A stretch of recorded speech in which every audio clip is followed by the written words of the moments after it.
উমরা করতে যাওয়ার পথে শ্বাসকষ্টে অসুস্থ বাবর দুবাইয়ে হাসপাতালে ভর্তি।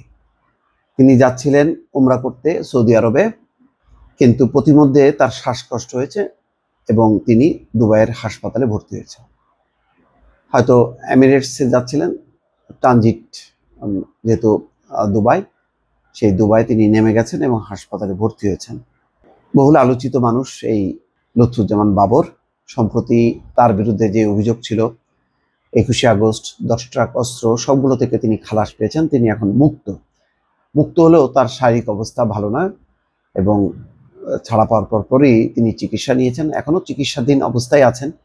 এর মধ্যে তিনি যাচ্ছিলেন উমরা করতে। এখন খবর এসছে যে তিনি এখন দুবাইয়ের একটি হাসপাতালে ভর্তি আছেন। উমরা করতে যাওয়ার পথে উড়োজাহাজে শ্বাসকষ্টে গুরুতর অসুস্থ হয়ে পড়েছেন বিএনপি নেতা এবং সাবেক স্বরাষ্ট্র প্রতিমন্ত্রী লুৎফুজ্জামান বাবর। এরপর তাকে দুবাইয়ের একটি হাসপাতালে ভর্তি করা হয়েছে। শুক্রবার সকালে বাবরের একান্ত সহকারী মির্জা হায়দার গণমাধ্যমকে বিষয়টি নিশ্চিত করেছেন। তিনি বলেন, স্যার যাত্রাপথে বিমানে এমিরেটস এয়ারলাইন্সে হঠাৎ প্রচণ্ড শ্বাসকষ্টে অসুস্থ হয়ে পড়েন। এরপর দুবাই অবতরণের পর দ্রুত তাকে বিমানবন্দরের কাছে একটি ক্লিনিকে ভর্তি করা হয়।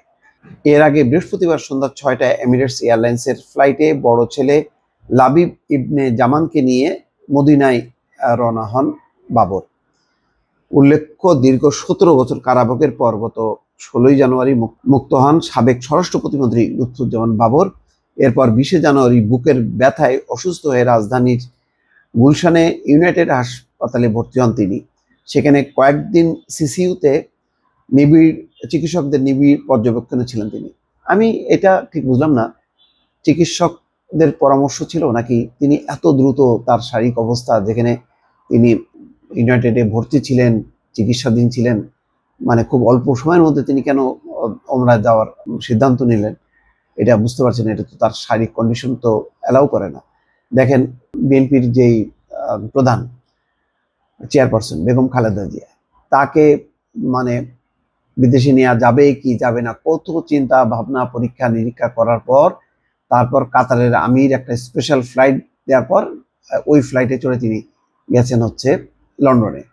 তো একটা শারীরিক অবস্থা তো বটেই, কারণ এরকম অসুস্থ দীর্ঘ 17 বছর, আমার তো মনে হয় টানা এরকম লম্বা সময় বিএনপির আর কোনো নেতা জেল খাটেননি, যে টানা 17 বছর ধরে তিনি ছিলেন। আর সম্ভবত গিয়াসউদ্দিন আল মামুন আছেন বা অন্য কয়েকজন থাকতে পারেন, কিন্তু আলোচিত মানে মন্ত্রীদের মধ্যে তিনি একমাত্র যিনি এরকম একেবারে দীর্ঘ সেই 11 থেকে শুরু করে এই সময় পর্যন্ত তিনি কারাগারে ছিলেন। এবং আমি নিজেও বঙ্গবন্ধু মেডিকেলে তাকে দেখেছি, তার হাসপাতালে ভর্তি অবস্থায়। তার শারীরিক অবস্থা তখনই খারাপ ছিল, আরও এটা 5-7 বছর আগের কথা বলছি দর্শক, বা 8-10 বছর আগে হবে। তখন আমি এনটিভিতে ছিলাম, তখনই দেখতাম যে উনি যথেষ্ট পরিমাণ ভেঙে গেছেন, মানে একটু পুজো হয়ে হাঁটাচলা করছেন। তো এখন তারপরে তো আরও 7-8 বছর গেছে। তো স্বাভাবিকভাবেই এইরকম অবস্থার মধ্যে তিনি কেন এরকম সিদ্ধান্ত নিলেন বুঝতে পারছি না। যাই হোক, এখন দেখা যাক শেষ পর্যন্ত তার চিকিৎসা শেষে তিনি কি ফিরবেন নাকি উমরা করতে যাবেন, এটি নিশ্চয়ই জানা যাবে। দর্শক ভালো থাকবেন, আল্লাহ হাফেজ।